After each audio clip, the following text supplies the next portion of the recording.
Hi friends, welcome to Happy Life TV.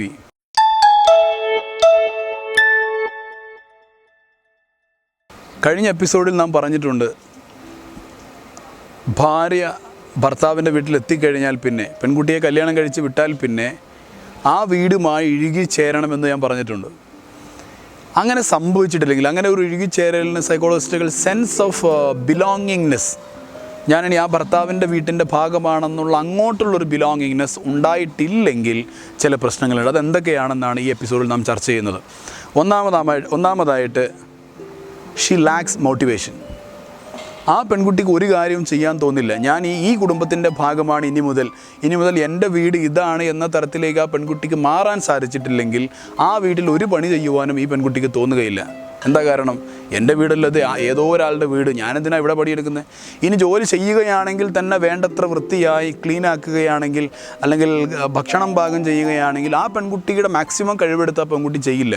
കാരണം ഏതോ വീട്ടിൽ വെച്ചിട്ട് ഞാനെന്തിനാണ് ചെയ്യുന്നത്? മാനസികമായി ഞാൻ ഈ വീടിൻ്റെ കുടുംബത്തിൻ്റെ ഭാഗമായി മാറിയിട്ടില്ല. അങ്ങനെയാണെങ്കിൽ പിന്നെ എനിക്കിവിടെ ഒരു പണിയെടുക്കാൻ തോന്നുകയില്ല. ഈ നിർബന്ധിതമായി എടുക്കുന്ന ജോലിയാണെങ്കിൽ തന്നെ വേണ്ടത്ര ഭംഗിയിൽ അത് ചെയ്യുകയുമില്ല. ഇതിൻ്റെ അനന്തരമായ ഒരു ഫലമാണ്, താല്പര്യമില്ലാതെ ജോലി ചെയ്തു കഴിഞ്ഞാൽ സ്വാഭാവികമായിട്ടും പെട്ടെന്ന് ക്ഷീണിക്കുകയും സൈക്കോസൊമാറ്റിക് ഡിസീസുകൾ ഉണ്ടാവുകയും ചെയ്യും. മാനസിക ജന്യരോഗങ്ങളും മനോജന്യരോഗങ്ങളെന്ന് പറയുന്ന ഒരുപാട് രോഗങ്ങളുണ്ട്. അതിലേത് വേദനയും ഒത്തിരി വേദനകളുണ്ട്, പലതരത്തിലുള്ള വേദനകൾ, മറ്റൊരുപാട് പ്രശ്നങ്ങളുമുണ്ട്.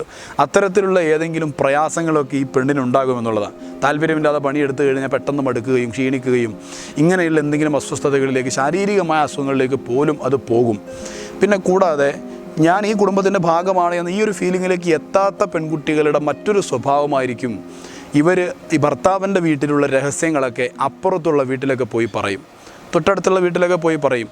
ഇതിൻ്റെ പ്രശ്നം എന്താണ്? രണ്ട് പ്രശ്നങ്ങൾ അവിടെ പ്രധാനമായിട്ടുമുണ്ട്. ഒന്ന്, ഈ വീട്ടുകാരുടെ ഒരു അഭിമാനം ഈ പെൺകുട്ടി തകർക്കുന്നു. അല്ലെങ്കിൽ ഒരു കുടുംബത്തിൽ സൂക്ഷിക്കപ്പെടേണ്ട കുറേ രഹസ്യങ്ങളുണ്ട്, അതില്ലാതാവുന്നു. മറ്റൊരു പ്രധാനപ്പെട്ട പ്രശ്നമെന്ന് പറയുന്നത്, ഈ പെൺകുട്ടി മറ്റുള്ള വീടുകളിൽ പോയി പറയുന്ന സമയത്ത് അവിടെയുള്ള ആൾ ഈ പെൺകുട്ടിയെ മിസ്ലീഡ് ചെയ്യുവാനുള്ള സാധ്യതയുണ്ട്. എന്ന് പറഞ്ഞാൽ, ഇപ്പോൾ അവിടെ വീട്ടിൽ പോയിട്ട് പറയുകയാണ്, നിങ്ങൾ അവിടുത്തെ കാറും ആ ഇന്നോവ കാറും വീടൊക്കെ കണ്ടിട്ടില്ലേ? ഇതൊക്കെ കണ്ടു കഴിഞ്ഞാൽ വിചാരിക്കും വലിയ ഏതോ ആളുകളാണെന്ന്. പക്ഷേ അവിടെ 50 ലക്ഷം രൂപ കടമുണ്ടവർക്ക്. ലോൺ എടുത്തിട്ടാണ് കാർ എടുത്തത്, ലോൺ എടുത്തിട്ടാണ് വീട് അവർ കല്യാണത്തിന് വേണ്ടി മെയിൻറ്റെയിൻ ചെയ്തൊന്നും ആരും അറിയില്ല എന്നൊക്കെ അപ്പുറത്തെ വീട്ടിൽ പോയി പതുക്കെ പറഞ്ഞു കൊടുത്തു കഴിഞ്ഞാൽ ആ വീട്ടിലുള്ള ആൾക്ക് എന്തെങ്കിലും ശത്രുത, എന്തെങ്കിലും വെറുപ്പുണ്ടെങ്കിൽ ഈ പെൺകുട്ടിയെ മിസ്ലീഡ് ചെയ്യാൻ സാധ്യതയുണ്ട്.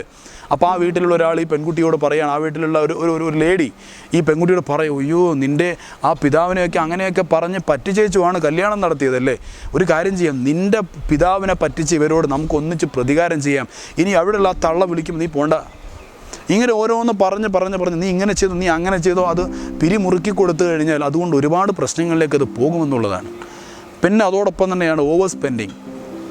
ഈ ഭർത്താവ് എൻ്റെ സ്വന്തം, ഈ കുടുംബം എൻ്റെ സ്വന്തം ഫീലിംഗ് വന്നിട്ടില്ലെങ്കിൽ ഭർത്താവിൻ്റെ കാശ് എത്ര വാരി ചെലവഴിക്കുന്നതിനും ഈ ഭാര്യയ്ക്കൊരു പ്രശ്നവും ഉണ്ടാകില്ല. അപ്പോൾ ശ്രദ്ധിക്കുക, ഭാര്യയും ഭർത്താവും ഒന്നിച്ച് ഇനി രണ്ടുപേരും ഇനി ഈ ഒരു കുടുംബത്തിൻ്റെ ഭാഗമാണ് എന്ന ഒരു ഫീലിങ്ങിലേക്ക് നമ്മൾ മാറിയിട്ടില്ലെങ്കിൽ ഉണ്ടാവുന്ന പ്രശ്നങ്ങളാണ് ഞാൻ ഇത്രയും നേരം പറഞ്ഞത്. കൂടാതെ മറ്റൊരു പ്രോബ്ലം കൂടെ ഉള്ളത്, ഈ പെൺകുട്ടിക്ക് ആ വീട്ടിൽ എപ്പോഴും ഒരു feeling of insecurity and avoidance ആയിരിക്കും. അതായത് എന്നെ ഇവിടെ ആർക്കും വേണ്ട, എൻ്റെ കാര്യങ്ങൾ ഇവിടെ സുരക്ഷിതമല്ല, എല്ലാവരും എന്നെ ഒഴിവാക്കുന്നു എന്ന തരത്തിലുള്ളൊരു ചിന്ത കൂടെ ഇത്തരം പെൺകുട്ടികൾക്ക് ഉണ്ടായിരിക്കും. സത്യം പറഞ്ഞാൽ ഈ പെൺകുട്ടിയെ ആർക്കും വേണ്ടാത്തതല്ല, ഇവർക്ക് ആരെയും വേണ്ടാത്തതാണ് ഇത്തരം സിറ്റുവേഷനിൽ സംഭവിക്കുന്നത്. ഇത് പലപ്പോഴും എൻ്റെ അടുത്ത് ഒരുപക്ഷെ ഏറ്റവും കൂടുതൽ വരുന്ന കുടുംബ കേസുകളിൽ പലപ്പോഴും ഞാനിത് കണ്ടിട്ടുണ്ട്.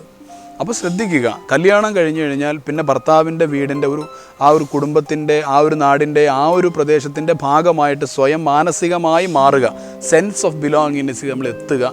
അല്ലെങ്കിൽ ഇത്തരത്തിലുള്ള ഒരുപാട് പ്രശ്നങ്ങൾ നമ്മുടെ ജീവിതത്തിൽ ഉണ്ടായിക്കൊണ്ടിരിക്കുമെന്നുള്ളതാണ്. നമുക്കതിന് സാധിക്കും. അങ്ങനെയുള്ള നല്ല ജീവിതം ഉണ്ടാവട്ടെ എന്ന് ആശംസിക്കുന്നു. മറ്റ് വിഷയങ്ങളുമായി കൂടുതൽ എപ്പിസോഡുകൾ നമുക്ക് കാണാം. Watch and subscribe happy life TV.